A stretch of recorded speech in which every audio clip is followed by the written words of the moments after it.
നോമ്പുകാലത്തുണ്ടാകുന്ന സംശയങ്ങളുടെ കൂട്ടത്തിൽപ്പെട്ട ഒരു സംശയമാണ് നോമ്പിന് വേണ്ടി മുദ്ദ് കൊടുക്കുന്നതുണ്ടല്ലോ. അതാരാണ്, എപ്പോഴാണ്, എങ്ങനെയാണ്, ആർക്കാണ് കൊടുക്കേണ്ടത് എന്നുള്ളത്. മുദ്ദ് ആർക്ക് കൊടുക്കണം, എത്ര കൊടുക്കണം, എന്ത് കൊടുക്കണം, പൈസ കൊടുത്താൽ മതിയോ, അതല്ല ഇനി അരി തന്നെ കൊടുക്കണോ, ഗോതമ്പായാൽ കുഴപ്പമുണ്ടോ, ഇനി മറ്റെന്തെങ്കിലും ഭക്ഷണ സാധനങ്ങൾ കൊടുത്താൽ മതിയോ? ഒട്ടനവധി സംശയങ്ങളാണ്. പൈസ ഉള്ളവന് കൊടുക്കാൻ പറ്റുമോ, അമുസ്ലിമായ ആൾക്ക് കൊടുക്കാൻ പറ്റുമോ, തുടങ്ങിയിട്ട് വ്യത്യസ്തങ്ങളായ ചോദ്യങ്ങൾ. മുദ്ദ് കൊടുക്കുന്നതുമായി ബന്ധപ്പെട്ടുള്ള മസാല നമ്മൾ പഠിക്കണം. ആർക്കാണ് കൊടുക്കേണ്ടത്? എനിക്കിപ്പോൾ ഒരു രോഗമുണ്ട്, പക്ഷേ ആ രോഗത്തിന് വേണ്ടിയിട്ട് എനിക്കിപ്പോൾ മുദ്ദ് കൊടുക്കാൻ പറ്റുമോ? അവിടെ എന്താണ് അഭിപ്രായമുള്ളത്? ഞാൻ പാല് കൊടുക്കുന്ന സ്ത്രീയാണ്, ഞാൻ നോമ്പൊഴിവാക്കിയതിൻ്റെ പേരിൽ മുദ്ദ് കൊടുക്കേണ്ടതുണ്ടോ?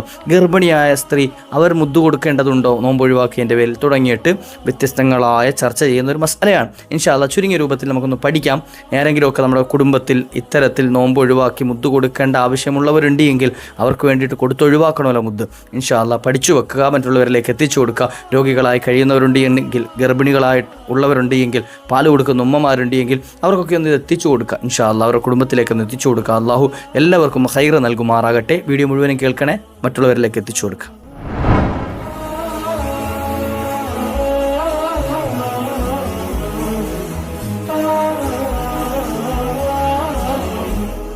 അസ്സലാമു അലൈക്കും വറഹ്മത്തുള്ളാഹി വബറകാതുഹു. ബിസ്മില്ലാഹി വൽഹംദുലില്ലാഹ്. അഊദു ബികലിമാത്തില്ലാഹി തമ്മാത്തി മിൻ കുല്ലി ശൈത്വാനിൻ വഹമ്മ വമിൻ കുല്ലി ഐനിൻ ലാമ. അല്ലാഹു നമ്മുടെ സൽക്കർമ്മങ്ങൾ സ്വീകരിക്കട്ടെ.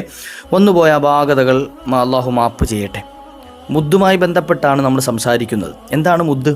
മുദ്ദ് എന്ന് പറഞ്ഞാൽ എന്താ? മുദ്ദ് എന്ന് വെച്ചാൽ ഒരു അളവ് പാത്രത്തിന് പറയുന്ന പേരാണ് മുദ്ദ്, ഇല്ലേ? നമ്മൾ സാധാരണഗതിയിൽ രണ്ട് കൈകൾ ഇങ്ങനെ ചേർത്ത് പിടിച്ചാൽ, ഈ ഒരു അളവുണ്ടല്ലോ, ഈ ഒരു അളവിന് പറയുന്ന പേരാണ് മുദ്ദ് എന്ന് പറയുന്നത്. ഏകദേശം മുദ്ദ് എന്ന് പറയുന്നത് ഈ ഒരു അളവാണ്. ഈ ഒരു അളവ് ഏകദേശം ഭാരം കണക്കാക്കുകയാണെങ്കിൽ, കിലോ നോക്കുകയാണെങ്കിൽ ഏകദേശം 600 അല്ലെ 650 700 ഗ്രാമിനുള്ളിൽ അത്രയും എന്ത് ചെയ്യും? നമ്മുടെ നാട്ടിലെ അരിയാണ്. നമ്മൾ സാധാരണ കേരളക്കാരായതുകൊണ്ട് സ്ഥിര ഭക്ഷണം ഏതാണോ ആ സ്ഥിര ഭക്ഷണമായ അരിയാണ് എന്ത് ചെയ്യേണ്ടത്? മുദ്ദായി കൊടുക്കേണ്ടത്, ഫിദിയായി കൊടുക്കേണ്ടത്. അപ്പം നമ്മുടെ നാട്ടിലെ അരിയാണ്. ഇനി മറ്റൊരാൾ, ഇനി ഉത്തർപ്രദേശിലോ അല്ലെങ്കിൽ ഉത്തരേന്ത്യയിലൊക്കെ ജീവിക്കുന്ന ആളുകൾക്ക് അവിടെ അധികം ഗോതമ്പായിരിക്കും. അങ്ങനെയുള്ളവർക്ക് അവർക്ക് ഗോതമ്പാണ് കൊടുക്കേണ്ടത്. ഇനി ചോളത്തിൻ്റെ നാട്ടിൽ ജീവിക്കുന്നവരാണെങ്കിൽ ചോളമാണ് കൊടുക്കേണ്ടത്. ഇങ്ങനെ തൊലിഗോതമ്പിൻ്റെ നാട്ടിൽ ജീവിക്കുന്നവരാണെങ്കിൽ അതാണ് കൊടുക്കേണ്ടത്. ആ നാട്ടിൽ എന്താണോ സ്ഥിരമായി ഭക്ഷണമായി ഉപയോഗിക്കുന്നത് ആ ഭക്ഷണം ഉണ്ടാക്കുന്ന സാധനം, ആ ധാന്യമാണ് എന്ത് ചെയ്യേണ്ടത്? മുദ്ദായി നമ്മൾ ഫിദിയായി കൊടുക്കേണ്ടത്. അത് കൊടുക്കേണ്ട അളവ് അരി എന്ത് ചെയ്യുക? 600 ഗ്രാം അല്ലെങ്കിൽ 650 ഗ്രാം. ഒരു 700 ഗ്രാം കൊടുത്താൽ മൊത്തത്തിൽ എന്ത് ചെയ്യും? അരിയുടെ അളവ് അങ്ങോട്ടും ഇങ്ങോട്ടും കുറഞ്ഞു പോയി കഴിഞ്ഞാൽ, വലിപ്പം ചെറുപ്പമൊക്കെ ആയിക്കഴിഞ്ഞാൽ കുറഞ്ഞു പോകേണ്ട, അളവ് കുറയേണ്ട എന്ന് കരുതിയിട്ട് പറഞ്ഞാൽ ഒരു 700 ഗ്രാം ആയിക്കഴിഞ്ഞാൽ അത് മൊത്തത്തിൽ കവർ ചെയ്തു. ഇനി നബി സല്ലല്ലാഹു അലൈഹി വസല്ലം തങ്ങളുടെ കാലത്തുള്ള അളവാണ് ഈ പറഞ്ഞത് കേട്ടോ. ഇപ്പോഴും ആ അളവ് തന്നെയാണ്. എപ്പോഴാണ് മുദ്ദ് കൊടുക്കേണ്ടത്? ഈ ഫിദിയ എപ്പോഴാണ് കൊടുക്കേണ്ടത്? വൃദ്ധരായ ആളുകൾ, അതുപോലെ ഗർഭിണികളായ ആളുകൾ, സ്ഥിരമായി രോഗത്തിൽ കഴിയുന്ന ആളുകൾ, കുട്ടിക്ക് പാലൂട്ടുന്ന ഉമ്മമാർ, ഇങ്ങനെ തുടങ്ങിയിട്ട് പല ആളുകളും മുദ്ദ് കൊടുക്കാൻ ഈ ബന്ധപ്പെട്ട ആളുകളാണ്. പല ആളുകളുണ്ട്, പക്ഷേ വ്യത്യസ്തങ്ങളായ രൂപത്തിലായിരിക്കും. വൃദ്ധരായ ആളുകളെ സംബന്ധിച്ചിടത്തോളം നോമ്പ് നോൽക്കാൻ ഇനി അവർക്ക് കഴിയില്ല. നോമ്പ് നോൽക്കാനുള്ള ത്വാക്കത്തില്ല. അവർക്കെന്തില്ല? നോമ്പ് നോൽക്കാനുള്ള ആരോഗ്യമില്ല. നോമ്പ് നോറ്റാൽ വീണുപോകും. അത്തരത്തിൽ വാർദ്ധക്യത്തിലേക്ക് എത്തിയ ആളുകൾ, അവരെ സംബന്ധിച്ചിടത്തോളം അവർക്ക് ആ നോമ്പിന് ബദലായിട്ട് മുദ്ദ് കൊടുക്കാം. അത് നോമ്പ് കഴിയാനൊന്നും കാത്തിരിക്കണമെന്നില്ല.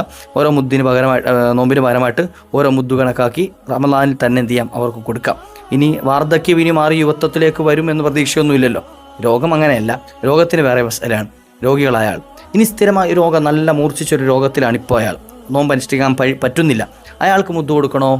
അയാൾക്ക് മുദ്ദ് കൊടുക്കേണ്ട എപ്പോഴാണ്?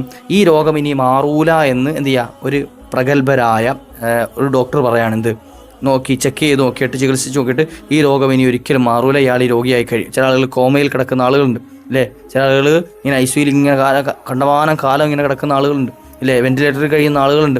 അത്തരത്തിൽ ഇങ്ങനെ എന്ത് ചെയ്യുക? ഇനി അവസാനം വരെ ഈ രോഗിയായിട്ട് ചില ആളുകൾ തളർന്ന് വീട്ടിൽ കിടക്കുന്നവരുണ്ട്. അവർക്ക് നോമ്പ് അനുഷ്ഠിക്കാനൊന്നും കഴിയാത്ത അവസ്ഥയിൽ രോഗിയായി കിടക്കുന്ന ആളുകളുണ്ട്. അപ്പോൾ അത്തരത്തിലുള്ള ആളുകളെ സംബന്ധിച്ചിടത്തോളം, അതിനിപ്പോൾ പ്രായപരിധിയൊന്നുമില്ലല്ലോ. അത്തരത്തിലുള്ള ആളുകളെ സംബന്ധിച്ചിടത്തോളം അയാളുടെ നോമ്പിന് ബദലായിട്ട് മുദ്ദ് കൊടുത്താൽ മതി. ഇനി രോഗികൾ വേറൊരു കാറ്റഗറി. ഏത്? ഇപ്പോൾ രോഗിയാണ്, റമളാനിൽ രോഗിയാണ്, പക്ഷേ കുറച്ച് കഴിഞ്ഞാൽ ഈ രോഗം മാറും, സുഖപ്പെടും, കാരണം മരുന്ന് കഴിച്ചാൽ പെർഫെക്റ്റ് ആയിട്ട് വരും എന്ന് ഡോക്ടർമാർ പറഞ്ഞു. അത്തരത്തിലുള്ള ഒരാൾ, അയാൾക്ക് എന്ത് ചെയ്യാം? ഈ രോഗം മാറിയതിന് ശേഷം ഈ നോമ്പ് ഖളാ വീട്ടിയാൽ മതി. എപ്പോൾ? അയാളുടെ രോഗം മാറി അടുത്ത റമളാൻ ആകുന്നതിന് മുമ്പ് അയാൾക്ക് നോമ്പ് അനുഷ്ഠിക്കാനുള്ള സമയം കിട്ടി, ഒരു 30 ദിവസം കിട്ടി എന്ന് കരുതാം. അയാൾ ആ 30 ദിവസവും നോമ്പ് ഖളാ വീട്ടി. എന്നാൽ ആ ഖളാ വീട്ടിലോടുകൂടി കഴിഞ്ഞു. പിന്നെ മുദ്ദ് കൊടുക്കാൻ നിൽക്കണ്ട. മുദ്ദ് കൊടുക്കേണ്ടത് ഇനി എപ്പോഴാണ് മുദ്ദ് കൊടുക്കേണ്ടത്? ഈ ആൾ, അതായത് രോഗം ശിഫയായ അയാൾ മുദ്ദ് കൊടുക്കേണ്ടി വരുന്നത് ഈ അടുത്ത റമദാന് മുമ്പായിട്ട് അയാൾക്ക് സമയം കിട്ടി. അയാൾ എന്ത് ചെയ്തില്ല, നോമ്പ് അനുഷ്ഠിച്ച് വീട്ടാൻ കഴിഞ്ഞില്ല, അയാളുടെ റമദാൻ കഴിഞ്ഞു. എന്നാൽ എന്ത് ചെയ്യണം, ഈ റമദാന് ഈ ഒരു ഗ്യാപ്പ്, ഒരു വർഷത്തെ ഗ്യാപ്പ്, ഒരു വർഷം റമദാൻ കഴിഞ്ഞു പോയതിൻ്റെ പേരിൽ അയാൾ മുദ്ദ് കൊടുക്കേണ്ടതുണ്ട്. അപ്പോൾ കൊടുത്താൽ മതി. അതിന് മുമ്പായിട്ടാണെങ്കിൽ അദ്ദേഹം നോമ്പ് ഖളാ വീട്ടിയാൽ മാത്രം മതി. അത് ശ്രദ്ധിക്കാം. ഇനി ഈ കൂട്ടത്തിൽപ്പെട്ട ഒരു വിഭാഗമാണിത് ഗർഭിണികളായ സ്ത്രീകൾ, അതുപോലെ തന്നെ കുട്ടിക്ക് പാല് കൊടുക്കുന്ന ഉമ്മമാർ ഇല്ലേ, സഹോദരിമാർ, അവർക്ക് മുദ്ദ് കൊടുക്കാൻ പറ്റുമോ ഇല്ലേ, പറ്റുമോ ഇല്ലയോ എന്നുള്ള ചോദ്യം ഉണ്ടല്ലോ. അതും 2 രൂപത്തിലുണ്ട്. ഇപ്പോൾ ഈ രോഗികളുടെ കാര്യം പറഞ്ഞതുപോലെ 2 രൂപത്തിൽ.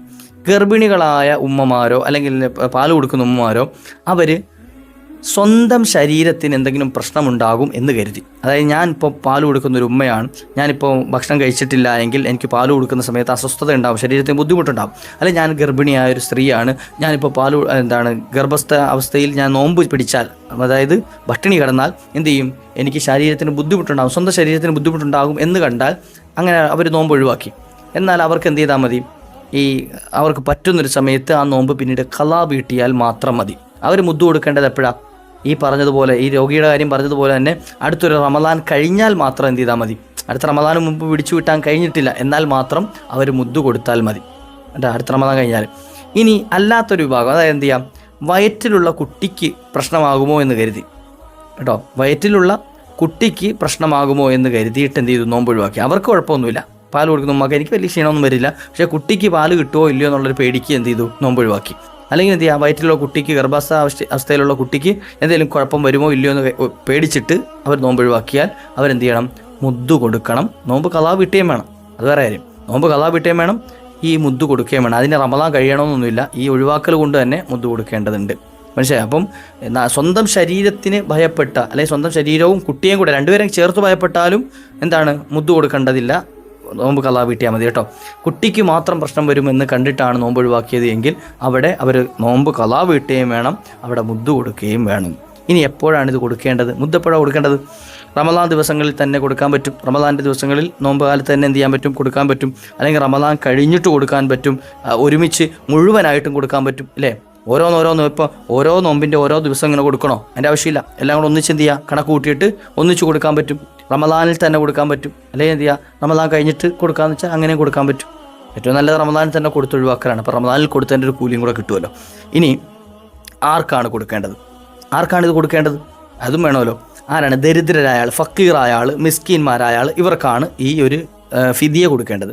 ഫക്കീർ, മിസ്കീൻ കാറ്റഗറി വരുന്ന ആളുകൾക്കാണ്, ദാരിദ്ര്യത്തിൽ നിൽക്കുന്ന ആളുകൾക്കാണ് കൊടുക്കേണ്ടത്. അത് ആദ്യം പരിഗണിക്കേണ്ടത് കുടുംബത്തിലുള്ള ആളുകളെയാണ്. നമ്മുടെ കുടുംബത്തിൽ ഫക്കീറന്മാരാരോ മിസ്കീന്മാരാരെങ്കിലും ഉണ്ടെങ്കിൽ അവർക്കാണ് എന്ത് ചെയ്യേണ്ടത്, ആദ്യം പരിഗണിക്കേണ്ടത്. പിന്നെ അതിനുശേഷം എന്ത് ചെയ്യുക, അടുത്തുള്ള ബന്ധുക്കൾ, തൊട്ടടുത്തുള്ള ബന്ധുക്കൾ, അതുപോലെ തന്നെ തൊട്ടടുത്തുള്ള അയൽവാസികൾ, തൊട്ടടുത്തുള്ള കൂട്ടുകാർ, അങ്ങനെ എന്ത് ചെയ്യാം, നമ്മുടെ അടുത്തടുത്ത് കാറ്റഗറി. ഇനി അടുത്തൊരു പരിസരത്തൊന്നും ആരുമില്ല, ദരിദ്രരായ മിസ്കീന്മാരായ ആളുകൾ ആരുമില്ല, എന്നാൽ തൊട്ടടുത്ത നാടുകളിലുള്ള ആളുകളിലേക്ക് എന്ത് ചെയ്യാം, അത് കൊടുക്കാവുന്നതാണ്. ഇനി എന്താണ് വ്യത്യാസമുണ്ടത്? ഇത് സക്കാത്തുൽ ഫിത്ർ അല്ലെങ്കിൽ ഫിദി കൊടുക്കാമെന്നാണ്. നമ്മളെന്താ ഈ റമദാൻ്റെ അവസാനം ഫിത്ർ സക്കാത്ത് കൊടുക്കും. ഇൻഷാ അല്ലാഹ് അത് റമദാൻ്റെ അവസാനമാകുമ്പോൾ നമുക്ക് ഇൻഷാ അല്ലാഹ് ചർച്ച ചെയ്യാം. ഫിത്ർ സക്കാത്ത് കൊടുക്കുന്നത് ഇതുമായിട്ട് കൂട്ടിക്കലർത്താൻ പറ്റുമോ? ഇതല്ല, ഇത് രണ്ടാണ്. ഫിത്ർ സക്കാത്ത് വേറെ, ഈ ഫിദി കൊടുക്കുക എന്നുള്ളത്, മുദ്ദ് കൊടുക്കുക എന്നുള്ളത് വേറെ. അപ്പോൾ അത് രണ്ടാണ്.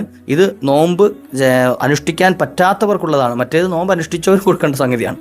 ഏത് ഫിത്ർ സക്കാത്ത് വന്നത്, ആ നോമ്പിൻ്റെ കുറ്റങ്ങളൊക്കെ കുറ്റമറ്റതാക്കി തീർക്കാനുള്ളതാണെന്ത് ഫിത്ർ സക്കാത്ത്, അതെല്ലാവരും കൊടുക്കേണ്ടതാണ്. അപ്പോൾ ഇൻഷാ അല്ലാഹ് ഇത് ശാഫിഈ മദ്ഹബ് പ്രകാരമുള്ള മസ്അലകളാണ് ഞാൻ പറഞ്ഞത്. ഇതുമായി ബന്ധപ്പെട്ട് ഇനി എന്തെങ്കിലും ഡൗട്ടോ കാര്യങ്ങളൊക്കെ ഉണ്ടെങ്കിൽ ഇൻഷാ അല്ലാഹ് നമ്പറുണ്ട്, നിങ്ങൾക്ക് വോയിസ് അയക്കുകയോ മെസ്സേജ് അയക്കുകയോ ഒക്കെ സംശയങ്ങൾ ചോദിക്കാം. അറിയുന്ന മസ്അലകൾ ഇൻഷാ അല്ലാഹ് പറഞ്ഞു തരാം. അല്ലാഹു സുബ്ഹാനഹു വ തആല നമ്മുടെ ഇബാദത്തുകളൊക്കെ കബൂലാക്കുമാറാകട്ടെ. മറ്റൊരു അവസരത്തിൽ കണ്ടുമുട്ടാം. മറ്റുള്ളവരിലേക്ക് എത്തിച്ചു കൊടുക്കുക, ഒരു അറിവല്ലേ. അല്ലാഹു തൗഫീഖ് നൽകട്ടെ. വ ആഖിറു ദഅവാന അനിൽ ഹംദുലില്ലാഹ്. അസ്സലാമു അലൈക്കും വറഹ്മത്തുള്ളാഹി.